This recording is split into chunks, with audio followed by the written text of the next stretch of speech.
Jumpa lagi bersama Cocot Pedal ya Mok. Kita akan melanjutkan alur cerita Zuan di part ketiga. By the way, ada teman-teman momok yang mau disapa, yaitu Bang Jepri Indramayu, Panji Pradana Rembang. Waduh, tonggo dewe mok. Dan ada satu pantun dari Bang Hafni Info, yaitu ngarit rumput ketemu curut dan ceracrit cerut. Pada part kali ini kita diperlihatkan buku-buku yang di perpustakaan. Di sana terlihat Zuan yang cengak-cenguk melihat sesuatu. Ternyata ia melihat tulisan di rak buku itu dan ia pun memegangnya sambil berkata, ukiran tangan ini begitu sempurna sekali tanpa merusak batu giok ini sama sekali. Lalu ia pun menuju ke arah lainnya. Di sana ia pun bergumam, aku pilih yang ini saja. Lalu ia pun akan mengambil sebuah buku sambil berkata, ini dia bukunya. Tapi tiba-tiba dari belakangnya terlihat buku yang ditujukan ke arahnya. Dan orang itu pun berkata, jika aku jadi kau, aku akan memilih buku Bai Bau Duan Jijua daripada buku Hua Ji Hui itu. Di sana Zuan pun terkejut dan terbengong karena itu adalah Siyu. Di sana Zuan pun bertanya, apakah ada masalah dengan buku ini? Lalu Siyu pun menjawab, buku ini bagus tapi ada sedikit masalah saat menggunakannya. Sambil terlihat beberapa orang memandangi mereka berdua. Lalu Siyu pun berkata lagi, pemurnian adalah cara yang digunakan orang-orang di zaman Wushu kuno untuk menembus ketidakmampuannya untuk memurnikan ki dalam dirinya. Di era sekarang teknik itu sudah sulit untuk dipelajari dan Hua Ki yang menentukan. Ini adalah salah satu latihan terbaik yang dapat membantu kamu menerobos tingkatan Ling Wu nanti. Tapi Zuan tadi malah membaca bukunya sambil berkata, menurutku lebih baik perkuat fisik dulu dan memurnikan ki sendiri. Lalu terlihat Siyu yang terbengong dan ia pun berkata, sebaiknya kau pikir dulu karena kebanyakan orang kesulitan untuk melakukan kedua itu. Bisanya hanya fokus ke aliran ki saja, tapi jika keduanya akan sama saja mencari mati untuk dirinya sendiri.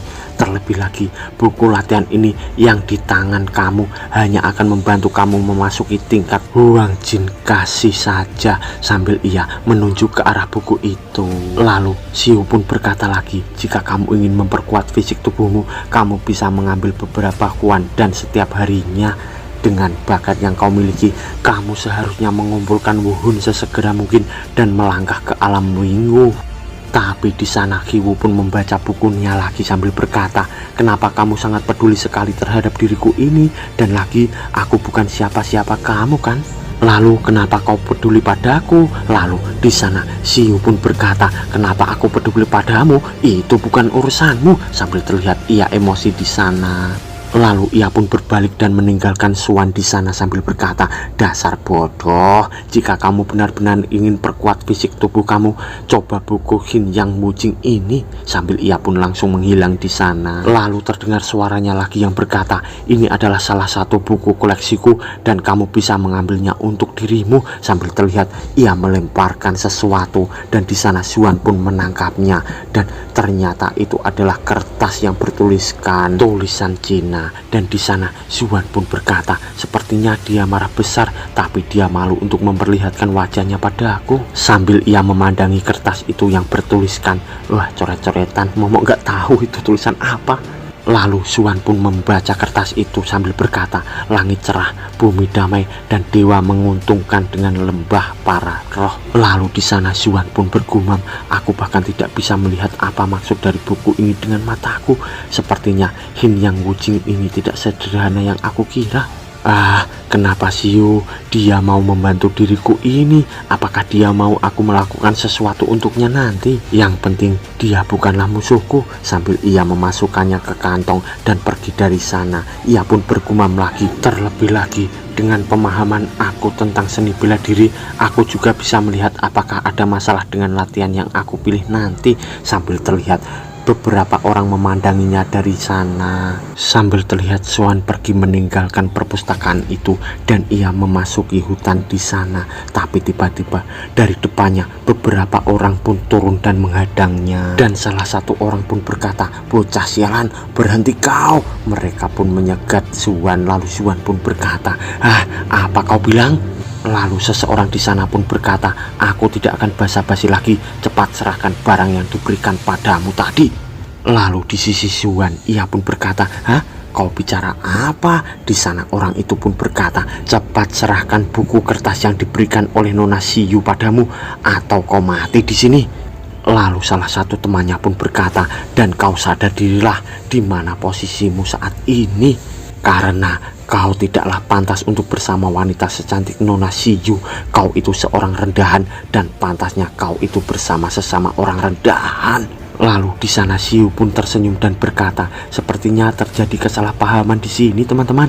Lalu orang itu pun marah sambil berkata, "Ah, kau tidaklah pantas untuk memanggil kami teman.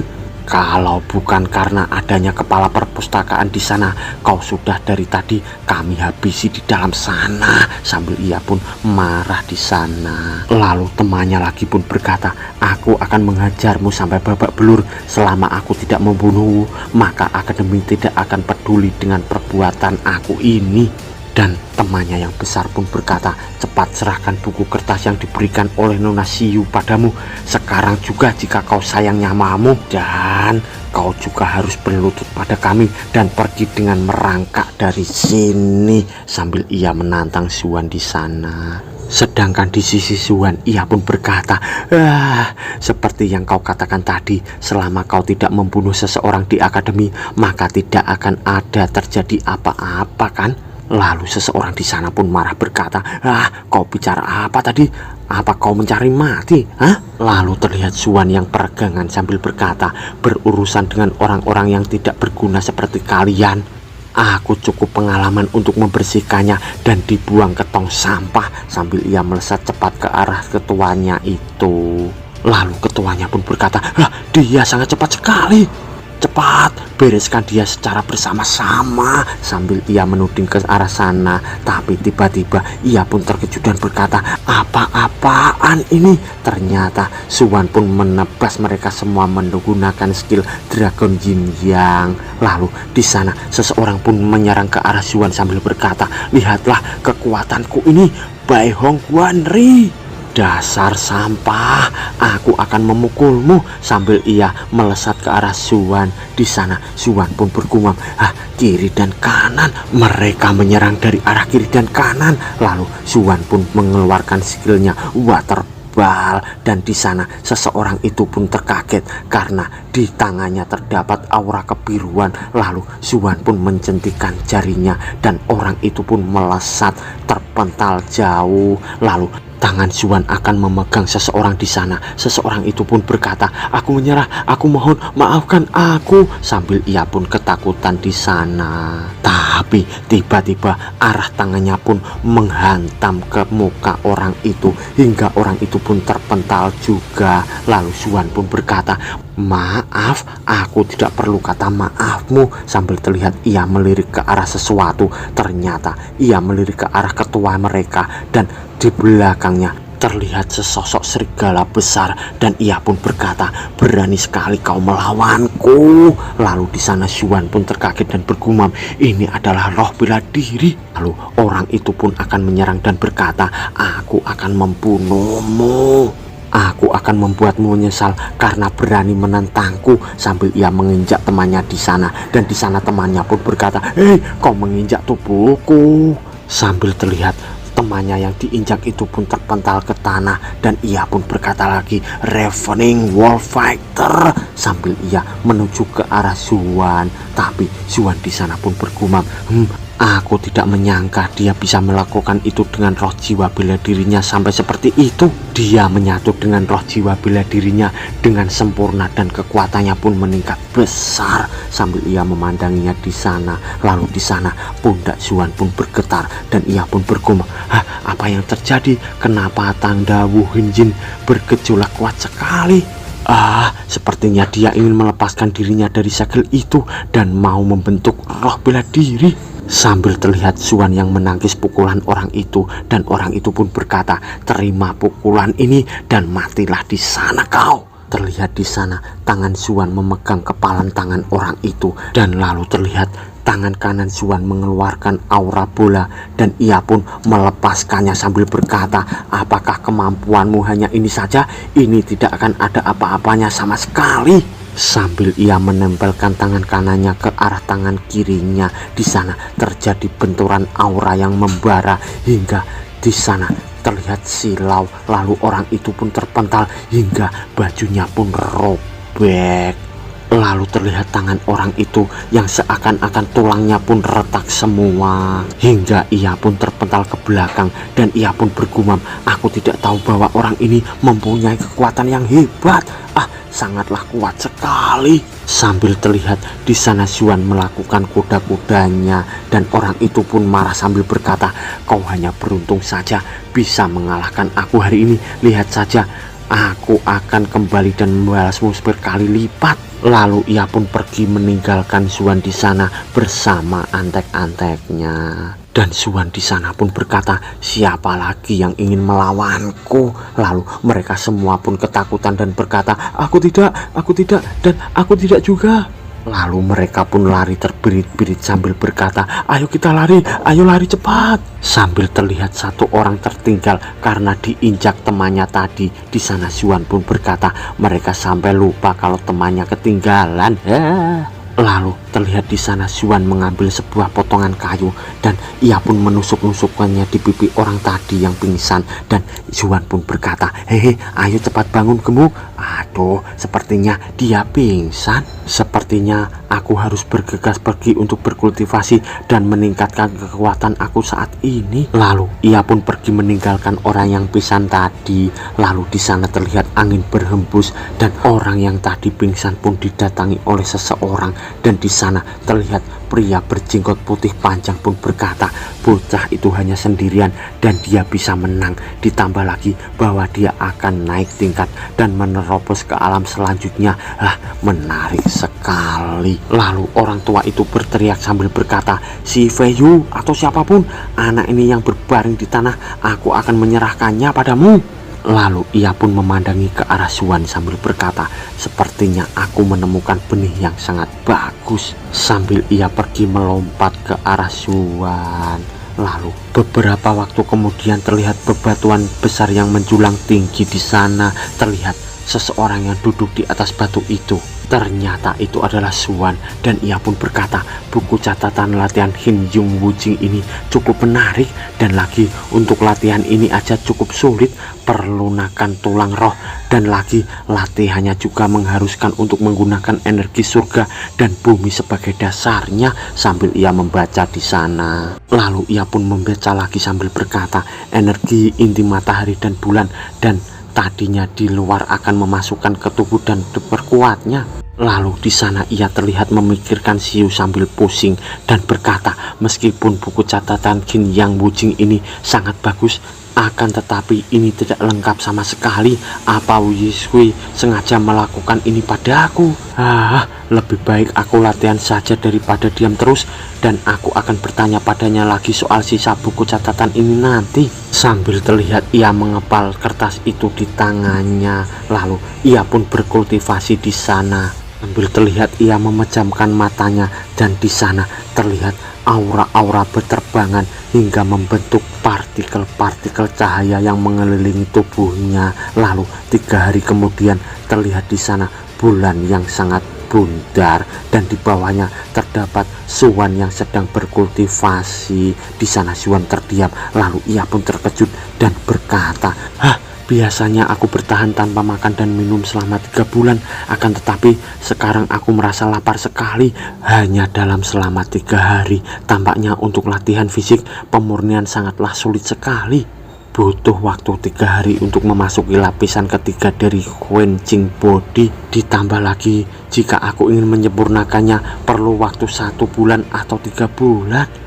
Dan untuk memadatkan energi surga dan bumi perlu 1 tahun atau 2 tahun lebih agar sempurna seutuhnya." Sambil ia memandangi bulan di sana dan ia pun terbangun sambil berkata, "Sebaiknya aku melupakan masalah ini dulu dan sebaiknya aku istirahat dulu dan makan terlebih dahulu." Tapi tiba-tiba terdapat seseorang pria tua tadi di depannya. Lalu Xuan di sana pun terkejut dan berkata, Siapa kau?" Lalu ia pun bergumam, "Pikiran ilahi, aku tidak dapat menyadarinya sama sekali. Dia bukan orang biasa." Lalu orang tua itu pun terkejut juga sambil berkata, aku tidak menyangka ini sama sekali. Kau sudah memasuki lapisan ketiga quenching body. Kau cukup berbakat sekali ke sana. Sambil terlihat ia memegang tangan dari Suan. Lalu Suan pun berkata, jadi kau selama ini memata-matai aku selama 3 hari ini. Lalu orang tua itu pun berkata, haha, tentu saja agar aku tahu bakat yang kau miliki ini seperti apa. Apakah kau mau menjadi muridku? Lalu di sana Suan pun berkata, hah? Aku saja tidak mengenalmu dan siapa kau itu, Pak Tua? Lalu orang itu pun terkejut dan orang tua itu adalah Li Jiangpeng. Ia berkata, orang tua di depanmu saat ini adalah Li Jiangpeng, salah satu tetua di akademi ini. Sebenarnya aku ingin kau menjadi muridku karena sesuatu. Aku dan teman lama dulu sering kali bertarung agar tahu siapa yang paling kuat di antara kami berdua. Akan tetapi selalu saja seri. Jadi kami membuat perjanjian bahwa murid kamilah yang akan bertarung dan siapa paling kuat nantinya. Dan aku mau kau menjadi muridku agar kau bisa memenuhi janji itu untuk aku. Di sana Suan pun berkata, terima kasih senior, akan tetapi saya tidak ingin menjadi murid Anda dikarenakan saya tidak menerima guru dulu. Lalu di sisi tetua Peng ia pun terkejut dan berkata, coba kau pikir-pikir dulu, aku ini salah satu dari 7 tetua di akademi ini. Dan juga akulah paling kuat di antara mereka semua. Aku paling layak untuk menjadi gurumu. Ini adalah kesempatan besar untukmu. Coba kau pikirkan dengan baik dulu. Lalu Suan pun berkata, apakah Anda sangat kuat? Lalu orang itu pun berkata, tentu saja anak muda.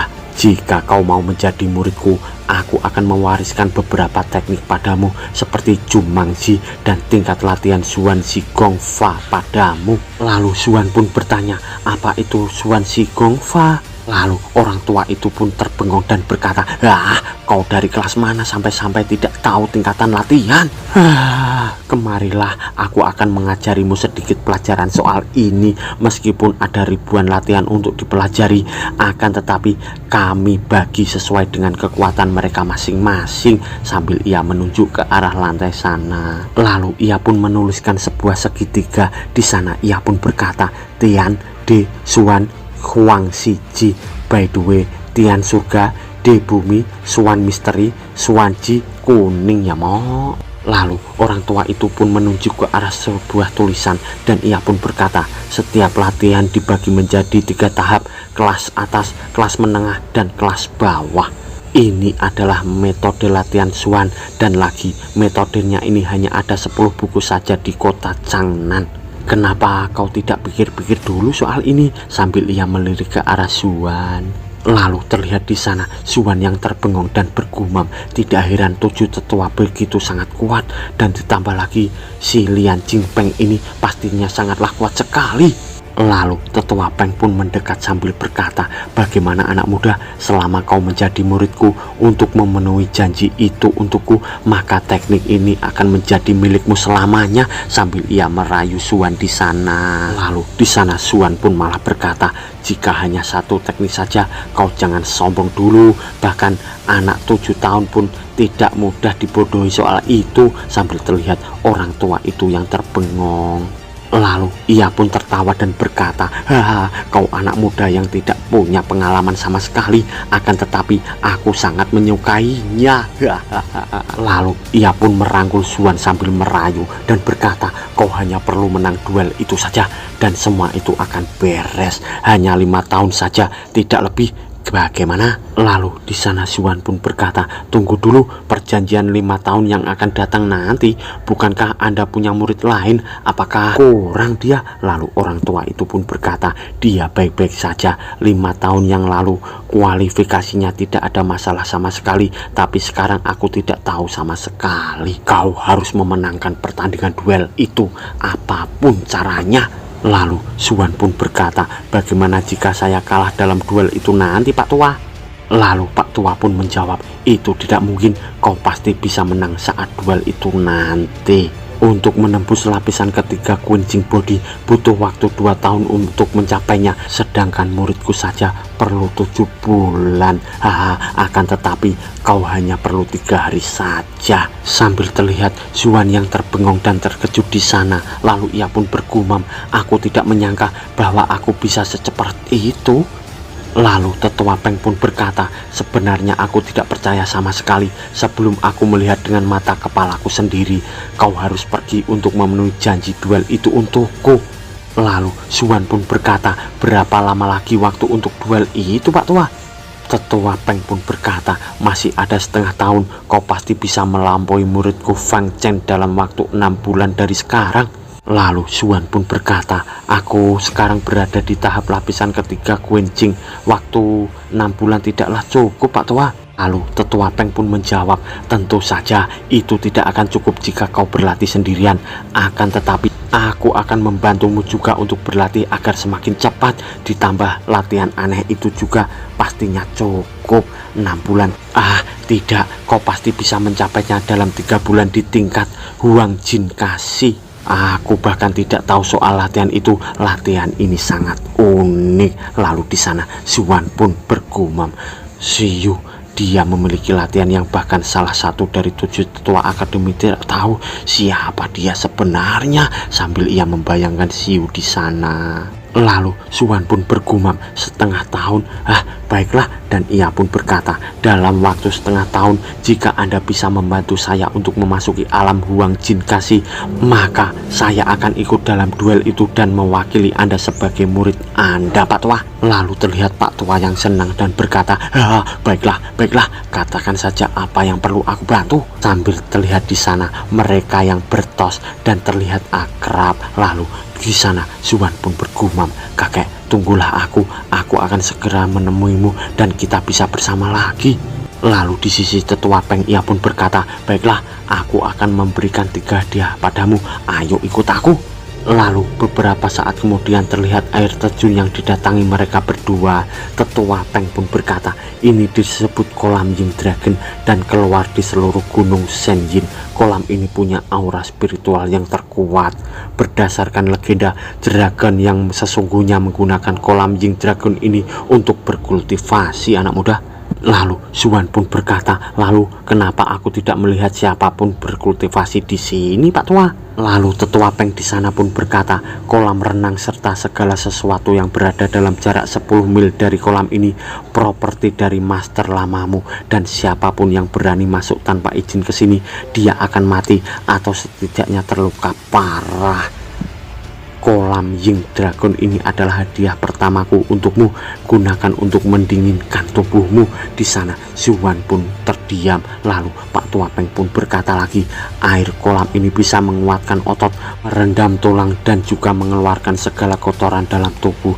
Ini membantu para kultivator meraih lebih banyak dalam waktu yang sangat singkat. Meskipun air dalam kolam ini sedikit lebih dingin daripada air normal, dengan kultivasimu di tahap ketiga body tempering, kau akan bisa menahannya. Sambil terlihat Zuan yang akan menyentuh air itu, dan ia pun membuka bajunya di sana dan menceburkan tubuhnya ke dalam kolam itu. Lalu dalam air itu Zuan pun terkejut karena di bawahnya ada seekor naga hijau. Lalu ia pun takut dan berkata, Pak Tua, ada naga. Lalu Pak Tua pun menjawab, naga? Naga apanya? Di mana kau melihat naga? Penglihatanmu buruk di usia semuda itu. Apa yang akan kau lakukan saat kau setua aku nantinya? Sambil terlihat mereka berdua yang memandangi kolam itu. Di sana Zuan pun berkata, apa itu cuma imajinasiku Pak Tua? Lalu Pak Tua pun menjawab, hai bocah, jangan kau pikir bisa mempermainkan pria tua ini semudah itu. Aku tahu kau hanya ingin membuat alasan karena kau tidak ingin pergi ke air dingin kan? Sambil ia menendang Zuan hingga ia akan tercebur ke dalam kolam itu lagi. Sambil Pak Tua itu pun berkata, ambil kesempatan ini dan tingkatkan kekuatanmu. Ada banyak orang yang melakukan apapun hanya untuk kesempatan berkultivasi di sini tahu. Sambil terlihat Zuan yang akan terjatuh dan ketakutan di sana. Lalu ia pun tercebur ke dalam kolam itu. Di sana ia pun terdiam lalu bergumam, aku merasa luar biasa di dalam kolam. apa itu memang imajinasiku ya? Sambil ia terdiam di sana. Lalu ia pun turun ke dalam lagi ke dasar kolam itu dan ia pun bergumam, apa itu? Lalu terlihat sesosok naga hijau di depannya. Di sana Suwan pun terkaget dan bergumam, apa ini? Naganya muncul lagi. Ini bukanlah imajinasiku. Dan bersambung mo.